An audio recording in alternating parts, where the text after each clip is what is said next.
বিসমিল্লাহির রহমানির রহিম।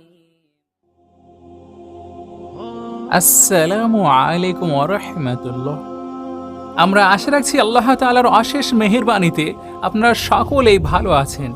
এই পৃথিবী হাজারো বছর ধরে চলে আসছে, আর আপনি আপনার জীবনে কয়েকবার এটি শুনেও নিয়েছেন যে এই দুনিয়ার শেষ সময় খুবই কাছাকাছি চলে এসেছে। বিখ্যাত বিখ্যাত জ্ঞানী মানুষেরাও কয়েক শতাব্দী ধরে কিয়ামত চলে আসার অথবা এই দুনিয়ার সমাপ্ত হওয়ার প্রেডিকশনকে করে আসছেন।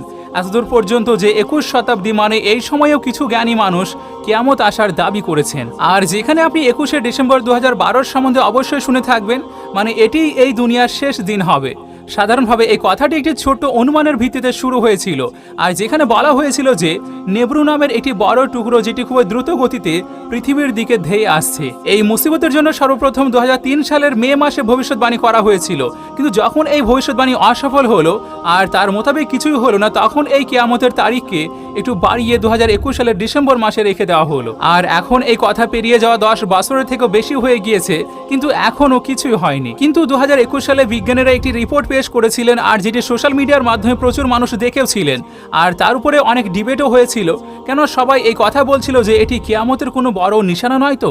বিজ্ঞানীদের একটি টিমের মতে জমিনের এই যে ঘূর্ণন গতি, সেটি অদ্ভুতভাবে আগের থেকে অনেক বেশি অনুভব করা যাচ্ছে, আর যেই কারণে এই যে দিন 24 ঘন্টার হয়ে থাকতো এখন সেই দিনের কিছু সময় কমে গিয়েছে। তো চলুন এবার আমরা একটু খেয়াল করে দেখি হাদিসে মুবারাকাতে এর সম্বন্ধে কি জানানো হয়েছে। এখানে উল্লেখ করা হয়েছে যখন কিয়ামতের সময় খুবই কাছাকাছি চলে আসবে, তখন তার প্রথমে বছর মাসের সমান সমান হয়ে যাবে, মাস সপ্তাহের সমান সমান, সপ্তাহ দিনের সমান, আর দিন ঘন্টার সমান, আর ঘন্টাকে আগুনের একটি ফুলকির মতো অনুভব হবে। সময়ের একটি মজবুত সিস্টেমের মাধ্যমে আমাদের এই সম্পূর্ণ কায়নাতে চলে আসছে, আর এই নিজাম বা সিস্টেম যেমন যেমন সমাপ্ত হতে লাগবে, ঠিক তেমনই এই কায়নাত নিজের ধ্বংসের দিকে এগিয়ে যাবে। আর একদিন এমন সময় আসবে যখন ইসরাফিল আলাইহিসসালাম বাঁশিতে ফুঁক মারবেন, তখন এই কায়নাত সময়ের এই সিস্টেম থেকে সম্পূর্ণভাবে বাইরে বেরিয়ে আসবে। এই পৃথিবীতে কোনো জীবন আর বেঁচেই থাকবে না। কিয়ামত আসার কিছু সময় প্রথমে একটি হাওয়ার ঝাঁকুনি আসবে, আর যেটি ইমানদার মানুষদের ভিতর থেকে তার রূহকে নাকের মাধ্যমে বের করে নেবে, আর সেই প্রত্যেক মানুষকে যারা জীবনে একবারও মন থেকে আল্লাহকে ডেকেছে। তারপর যেমনই শেষ ইমানদার মানুষের রূহকেও কবজা করে নেওয়া হবে, তখন তার কিছু সময় পরই এই সম্পূর্ণ পৃথিবী এক ভয়ানক বিভৎস আওয়াজে ভরে যাবে। এই কায়নাতের গ্রহগুলো ভেঙে যাওয়া তারার মতো হবে। সেই সময় এই পৃথিবীতে বিধ্বংসতার পরিবেশ হবে, আসমান ভেঙে টুকরো টুকরো হয়ে যাবে, জমিন ফেটে যাবে, আর সমুদ্রতে এক ভয়ঙ্কর জলোচ্ছ্বাস চলে আসবে। পাহাড় নিজের স্থান থেকে সরে খণ্ড বিখণ্ড হয়ে যাবে। কুরআনুল কারীমের সূরা ইব্রাহিমের 48 নম্বর আয়াতে আল্লাহ রাব্বুল আলামিন ইরশাদ করেছেন, তাদেরকে সেই দিনের ভয় দেখাও যেদিন জমিন এবং আসমানকে পরিবর্তন করে অন্য রূপ দিয়ে দেওয়া হবে, আর যার পর সকলেই সেই পরাক্রমশালী এক আল্লাহর সামনে হাজির হয়ে যাবে। সাধারণভাবে এই সূচনা এই নির্দিষ্ট সময় দ্বারা ঘিরে রাখা জীবনের সমাপ্ত এবং এক নতুন আর কখনোই সমাপ্ত না হওয়ার জীবনের সূচনা হবে, যখন সমস্ত কিছু ধ্বংস হয়ে যাবে, মানে মানুষ, জিন এবং ফেরেশতারাও। হাদিসে মুবারাকাতে এসেছে আল্লাহ রাব্বুল আলামিন যখন নিজের আরশে জোরে আওয়াজ দিয়ে বলবেন, কোথায় আজ তাদের বাদশাহিত্ব? কোথায় আজ তারা যারা নিজেকে খোদা বলে দাবি করেছিল? কোথায় তারা যারা মুসলিমের উপর জুলুম করেছিল? কিন্তু তখন এই সমস্ত প্রশ্নের উত্তর দেওয়ার মতো কেউ আর থাকবে না, কেননা তখন কায়নাতের নাম ও নিশানা একেবারের মতো মিটে যাবে, আর আল্লাহ তাআলার জাত ছাড়া কেউ আর বাকি থাকবে না। চারিদিকে শুধু আর শুধু নিস্তব্ধতাই থাকবে। কিন্তু একজন মানুষ হওয়ার জন্য আমাদের মস্তিষ্কে এই প্রশ্ন অবশ্যই উঠে আসবে যে শেষ পর্যন্ত কিয়ামত কবে আসবে, আর যেটির সম্বন্ধে আল্লাহ রাব্বুল আলামিন ছাড়া কেউ ওই ভালো জানেন না। কিন্তু আল্লাহ রাব্বুল আলামিন মানুষের জন্য কুরআনুল কারীমের ভিতরে এবং এই সারবারে দোজাহা ইমামুল আম্বিয়া জনাবে মুহাম্মদুর রাসূলুল্লাহ সাল্লাল্লাহু আলাইহি ওয়াসাল্লামের মাধ্যমে কিয়ামতের আগে ঘটে যাওয়া অনেকগুলো নিশানার বর্ণনা করে দিয়েছেন, আর যেগুলিকে আমরা সম্পূর্ণ হতেও দেখতে পাচ্ছি। আর সেই জন্য আমরা এখান থেকে অনুমানও করতে পারছি যে এখন কিয়ামতের সময় খুবই কমই বাকি থেকে গিয়েছে।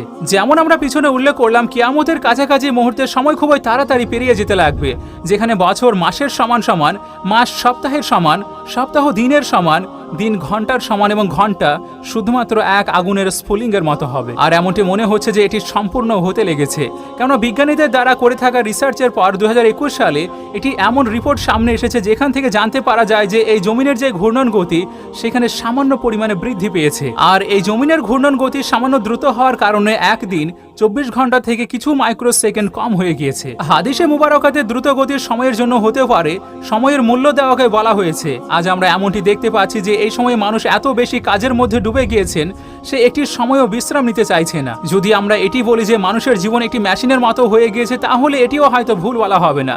কেননা আজকের বর্তমান সময়ে মানুষের চিন্তা ভাবনা শুধু আর শুধুমাত্র পয়সা উপার্জন করাই হয়ে গিয়েছে। আর এই কারণে সময় দ্রুত পেরিয়ে যাচ্ছে, কিন্তু আমরা তা অনুভব করতে পারছি না। কেননা যখন আমাদের খেয়াল কোনো অন্য জায়গাতে থাকে, তখন আমরা সময় যে দ্রুত পেরিয়ে যাচ্ছে সেটিকে কিভাবে অনুমান করতে পারবো। এই সময়ের রেফারেন্সে আরেকটি দ্বিতীয় মত পেশ করা হয়ে থাকে, যেখানে বিভিন্ন ধরনের মডার্ন টেকনোলজি মানে সোশ্যাল মিডিয়া আর এমন ধরনের আরো বিশেষ প্ল্যাটফর্মের জন্য মানুষের মধ্যে যে দূরত্ব সেটা অনেক কম হয়ে গিয়েছে। আর যদি দেখা যায় তাহলে একটি জায়গা থেকে অন্য জায়গাতে যেতে প্রথমে যে সময় লাগতো, সেটি আজ হাই ট্র্যাক এবং হাই স্পিড ট্রান্সপোর্টেশন সিস্টেমের কারণে সেই সময়ও খুবই কম হয়ে গিয়েছে। তাহলে কি এই জমিনের ঘূর্ণন গতি বৃদ্ধি পাওয়ার কারণে দিন এবং রাতের মধ্যে কোনো পরিবর্তন হয়েছে? তো এর রেফারেন্সে বিজ্ঞানীরা জমিনের যে পরিবর্তনের জন্য বলছেন সেটি খুবই সামান্য সময়, এতটাই সামান্য যে আমরা খেয়াল করলেও তা বুঝতে পারবো না। 1973 থেকে 2005 সাল পর্যন্ত এত বৃহৎ সময়ে 5 জুলাই 2005 সালের দিনটিকে সবচেয়ে ছোট দিন বলা হয়েছে, কিন্তু 2005 থেকে 2020 সালের মধ্যে মোটামুটি 28 বার এমন ঘটনা ঘটে গিয়েছে। আর বিজ্ঞানীদের মতে আমাদের জমিনের ঘূর্ণন গতিতে যে বৃদ্ধি দেখা যাচ্ছে, পিছনের 50 বছরের তুলনায় এটি অনুমান করা হয়েছে যে আসছে বছরগুলোতে এই ঘূর্ণন গতি আরও দ্রুত হতে পারে। তো সেই জন্য যদি এমনভাবে চলতে থাকে, তাহলে একটি সময় এমনও আসবে যখন সাধারণ মানুষও এই যে জমিনের ঘূর্ণন গতির পরিবর্তন এবং সময় কম হয়ে যাওয়া সেটিকে অনুভবও করতে পারবে। তাহলে শেষ পর্যন্ত এই যে গতির বৃদ্ধিতে মানুষের জীবনের উপরে কোনো প্রভাব পড়বে? তো যদি এমনটি হয়, মানে 24 ঘন্টার একটি দিনে 1 মিনিটের পার্থক্য চলে আসে, তাহলে জমিনের উপর উপস্থিত থাকা গাছপালা, জীবজন্তু সবার উপরেই এর প্রভাব অবশ্যই পড়বে। সম্পূর্ণ পৃথিবীর সিস্টেম নষ্ট হয়ে যাবে। কিন্তু বিজ্ঞান এটি মনে করছে, যদি আমরা কথা বলি সময় একেবারে দ্রুত গতিতে চলতে লাগবে, তাহলে এটি তো হঠাৎ করে হবে না। আর যদি এমনটি হয়ে থাকে, তাহলে এটি অনেক বছর সময় লাগবে। এবার যেহেতু তারা টেকনোলজি এবং লজিক্যালিভাবে চিন্তা ভাবনা করে থাকেন, তো সেই জন্য তাদের এমন ধারণা বা বিশ্বাস করা অনেক প্রকারের সঠিকও হতে পারে। কিন্তু সেখানে আমাদের আকীদা বা ঈমান এটি যে আল্লাহ রাব্বুল আলামিন সমস্ত জিনিসের উপর কুদরত রেখে থাকেন, তিনি যা চান সেটি হয়ে যায়। হাদিসে মুবারকাতের সময়ের যে দ্রুতগতি উল্লেখ করা হয়েছে, সেই দ্রুতগতি যদি আল্লাহ রাব্বুল আলামিন চান তাহলে এখনই চলে আসতে পারে, আর যদি না চান তাহলে কোনো সময় কিংবা 1000 বছর পরও আসবে না। আর তারপর যখন সেই সময় কাছাকাছি চলে আসবে, যখন আল্লাহ রাব্বুল আলামিনের হুকুম হবে, তখন তার কারণে ভূমিকম্প এবং তুফান এই জমিনের উপর বিধ্বংসতা চালাবে। তখন এই জমিনের উপর জীবন্ত বেঁচে থাকা একেবারে অসম্ভব হয়ে যাবে। যদিও কুরআনুল কারীমের মধ্যে আল্লাহ রাব্বুল আলামিন ইরশাদ করেছেন, যখন জমিনকে ভূমিকম্পের দ্বারা হিলিয়ে দেওয়া হবে আর যখন জমিন নিজের ভিতরের বোঝাকে বাইরে বের করে দেবে, তখন মানুষ বলবে এর কি হলো? তখন সে তার সামনে যে পরিস্থিতি থাকবে সেটিকে বর্ণনা করবে, কেননা তোর রব তাকে এমনই করার আদেশ করেছে। তো সর্বশেষে কিয়ামত কবে আসবে সেটির জ্ঞান শুধুমাত্র আল্লাহ রাব্বুল আলামিনের কাছে আছে। কিন্তু সরওয়ারে কায়নাত মুহাম্মদ মুস্তাফা সাল্লাল্লাহু আলাইহি ওয়াসাল্লাম এর সম্বন্ধে কিছু নিশানা অবশ্যই ইরশাদ করে দিয়েছেন, আর তার মধ্য থেকে কিছু আপনাদের সামনে উপস্থাপন করছি। যখন এই পৃথিবীর জমিনে মানুষকে সৃষ্টি করা হলো, মানে সেই প্রথম মানব আমাদের পিতা হযরত আদম আলাইহিস সালাম একজন মুমিন ছিলেন। তিনি এক আল্লাহ তাআলার ইবাদত করতেন। সেই সময় হযরত আদম আলাইহিস সালাম এবং তার কিছু সন্তানই একটি উম্মত ছিল। একটি হাদিসে মুবারকাতে মুসলমান এবং ইসলামের সম্বন্ধে জানানো হয়েছে যে এই দুনিয়াতে সমস্ত কিছু কতদিন পর্যন্ত চলতে থাকবে। বুখারী শরীফের একটি হাদিসে কিছু এমনভাবে বর্ণনা করা হয়েছে, আর যেই রিওয়ায়াতটি আব্দুল্লাহ ইবনে ওমর রাদিয়াল্লাহু তাআলা আনহুর কাছ থেকে এসেছে, তিনি বলেন, রাসূলুল্লাহ সাল্লাল্লাহু আলাইহি ওয়াসাল্লাম ইরশাদ করলেন, তোমরা এই পৃথিবীতে পিছনের উম্মতের তুলনায় শুধুমাত্র এতটা সময় পর্যন্ত থাকবে যতটা আসর এবং মাগরিবের মধ্যবর্তী সময় থাকে। বুখারী শরীফের আরেকটি হাদিসে এসেছে, আর যে রিওয়ায়াত আবু মুসা রাদিয়াল্লাহু তাআলা আনহুর কাছ থেকে এসেছে, তিনি বলেন, রাসূলুল্লাহ সাল্লাল্লাহু আলাইহি ওয়াসাল্লাম ইরশাদ করলেন, মুসলমান, ইহুদি এবং খ্রিস্টানদের উদাহরণ এটি এমন ব্যক্তির মতো যিনি মানুষকে সকাল থেকে সন্ধ্যা পর্যন্ত কাজ করার জন্য নিয়োজিত করে রেখেছেন, কিন্তু তারা দুপুর পর্যন্ত কাজ করার পর বলে, আমাদের তোমার পয়সার কোনো প্রয়োজন নেই, আমাদের দ্বারা এর থেকে বেশি কাজ আর হবে না। তারপর আবারও কিছু মানুষ আসে, আর যারা আসর পর্যন্ত কাজ করে থাকে, কিছুক্ষণ কাজ করার পর তারা বলে, শুধুমাত্র আমাদের দ্বারা এতটুকুই হতে পারবে, এর থেকে বেশি নয়। তারপর সেই মানুষটি নিজের কাজকে সম্পূর্ণ করার জন্য কিছু আরও মানুষকে নিয়ে আসেন, আর যারা বাকি কাজগুলো মাগরিব পর্যন্ত সম্পূর্ণ করে দেয়। আর এই মানুষগুলোকে পিছনের দুই গ্রুপের যেই পারিশ্রমিক ছিল সেগুলোকে দিয়ে দেওয়া হয়। তো এখানে প্রথমে যে গ্রুপের সম্বন্ধে বলা হলো তারা হলো হযরত মুসা আলাইহিস সালাম থেকে হযরত ঈসা আলাইহিস সালামের কম। আর যারা তৃতীয় এবং শেষ দল ছিল তাদেরকে হযরত মুহাম্মদ মুস্তাফা সাল্লাল্লাহু আলাইহি ওয়াসাল্লামের উম্মত বলা হয়েছে। দুপুর থেকে আসর পর্যন্ত যে অংশটি ছিল তাদেরকে হযরত ঈসা আলাইহিস সালামের কম বলা হয়েছে। আর সকাল থেকে দুপুর পর্যন্ত যে অংশটি ছিল সেটি হযরত মুসা আলাইহিস সালামের কম ছিল। দুপুর থেকে আসর পর্যন্ত সময়ে ঈসা আলাইহিস সালামের কম ছিল আর তাদের উপর ইনজিলকে নাজিল করা হয়েছিল। আর তারপর সর্বশেষে হুজুর সাল্লাল্লাহু আলাইহি ওয়াসাল্লাম এই পৃথিবীতে তাশরীফ নিয়ে আসলেন। আর যার পর সর্বশেষ পয়গম্বর হযরত মুহাম্মদ সাল্লাল্লাহু আলাইহি ওয়াসাল্লামের উম্মতের সময় শুরু হলো। আর আপনার উপরে কুরআনুল কারীম একটি মুজিজা রূপে নাজিল হয়েছিল। আর হুজুর সাল্লাল্লাহু আলাইহি ওয়াসাল্লামের উম্মতের সময় শুধুমাত্র এতটুকুই, যেটি বাকি নবীদের তুলনায় আসর থেকে মাগরিবের সময়টি ছিল। একটি স্থানে ইমাম সাইয়্যুতী রাহমাতুল্লাহ আলাইহি ইরশাদ করেছেন, মুসলমানদের সময় শুধুমাত্র একটি দিনের সমান সমান, আর আলমে আরওয়াতে একদিন 1000 বছরের সমান সমান মনে করা হয়। কিন্তু আল্লাহর প্রিয় নবী হযরত মুহাম্মদ মুস্তাফা সাল্লাল্লাহু আলাইহি ওয়াসাল্লামের ফজল করম এবং দোয়ার কারণে আল্লাহ রাব্বুল আলামিন এই উম্মতকে অর্ধেক দিন আরও বেশি দান করেছিলেন। তো এই হিসাবে এই উম্মতের সময় 1500 বছর হয়ে থাকে। আর এটি আল্লাহ তাআলাই সবচেয়ে ভালো জানেন। আজকে আমরা 1445 হিজরিতে বসবাস করছি, তাহলে কি এই হিসাবে মুসলমানদের কাছে শুধুমাত্র 55 বছরই বেঁচে আছে? আমাদেরকে মনে রাখতে হবে যে এটি শুধুমাত্র একটি অনুমান, আর যেটি এই মানুষেরাই করেছে। নবী করিম সাল্লাল্লাহু আলাইহি ওয়াসাল্লামের কাছ থেকে এমন ধরনের কোনো কথা প্রমাণিতই নেই। আর হুজুর সাল্লাল্লাহু আলাইহি ওয়াসাল্লাম শুধুমাত্র সেই নিশানাগুলি জানিয়েছেন যে আল্লাহ রাব্বুল আলামিন এই উম্মতদেরকে জানানোর জন্য আদেশ করেছিলেন। রাসূলুল্লাহ সাল্লাল্লাহু আলাইহি ওয়াসাল্লামকে কোনো কেউ জিজ্ঞেস করলেন, হে আল্লাহর রাসূল, কিয়ামত কবে আসবে?